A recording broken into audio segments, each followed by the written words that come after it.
Good evening to all of you, and thank you for joining us on 13 Plus. I'm Mary Coleman. Hope you're having a great evening so far. Well, victims of rape have been living in fear for decades as police try to find the person responsible. Now, they say they feel victimized again, learning the man detectives say is connected to these crimes may not face charges here in Tucson. The women who were victims in the late 80s and early 90s are bravely coming forward to talk about their traumatic events that changed their lives forever and to express their frustration that is now boiling over.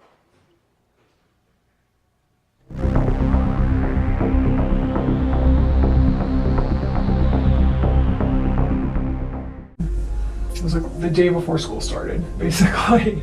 And I was in my Tucson apartment and I woke up to a towel over my head. I remember I couldn't see him, but I could just hear him, and I could see the knife and I could hear him. And he made me pull down my pants and he raped me, and then he told me to just stay there, and he left. And I was about to die of suffocation. I couldn't breathe for quite a bit. And he put a knife to my stomach and said, "Stop fighting and don't scream or I will kill you." And he had his whole body on top of me, so I couldn't fight back because he was a lot stronger than me. Terrifying moments forever ingrained in the memories of these two women and a third, all of whom were brutally attacked near the University of Arizona campus in the late 80s and early 90s. The stories are all similar. A man broke into their home, covered their faces, threatened to kill them, and raped them. The pain and anguish these women felt was immediate and is still felt more than 30 years later. It's a strange feeling because you can do normal things. You know, you can forget for a minute, you're doing something normal and you're okay, but your physical body has like this weird emotion, like you hear a noise or just something and it's a trigger and you're just instantly scared. It's taken years of counseling and a good support system to help these women work through their trauma. They tell me it still comes in waves. So after decades, when detectives with the Tucson Police Department went to their homes to give them the news that a potential suspect had been identified, it was a shock. Everything came back. I felt like the post-traumatic stress never really left. It was probably trauma that was stored. But it all came back as if it happened yesterday. It was instantly a little bit of relief that it wasn't just, I wouldn't always be looking, because now we know who this person is. And then I think the second, I just honestly was in awe of these detectives and that how caring they were and still trying to figure this out.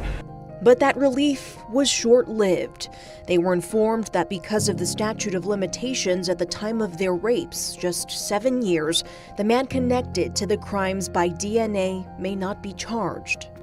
It does bring up a little bit of, well then did I want to know? I think it's the logic piece a little bit, because as I understand it, it's like, oh, well, if I had just been raped 6 months, 7 months later. Yeah, no, that's not okay. Different, and I think that's the hard part. It just isn't. It's not. It's not logical. How could you open up a case, solve it, link this man with his DNA to 3 women, and break open our lives again, and then say, sorry, we can't arrest him? No, I'm sorry. I will not accept that. I will not accept that. We are both powerful women that are very educated and we know how to get things done. And there has to be a way to get this man behind bars, and I will dedicate my life to it. The women tell me, though bittersweet, they have bonded through their trauma.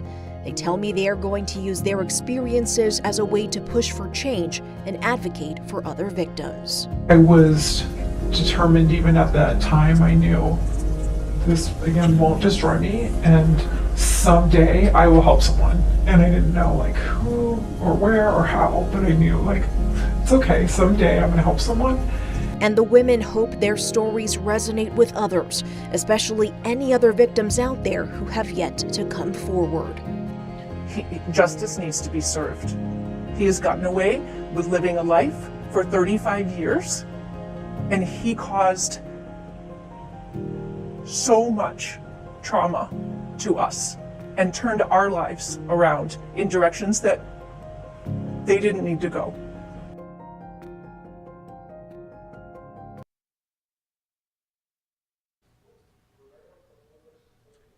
Now, coming up tonight on 13 News Live at 10, we hear about the logic behind the statute of limitations, whether something can be done, and we'll have more from the victims on how they will stop at nothing to ensure justice. We hope you'll join us for that. For now, we'll leave you with a live look from our Mount Bigelow camera, where it's looking awfully chilly out there. We hope you're having a great evening, and again, we hope you'll join us for 13 News Live at 10 for more of your news and weather. Have a great evening.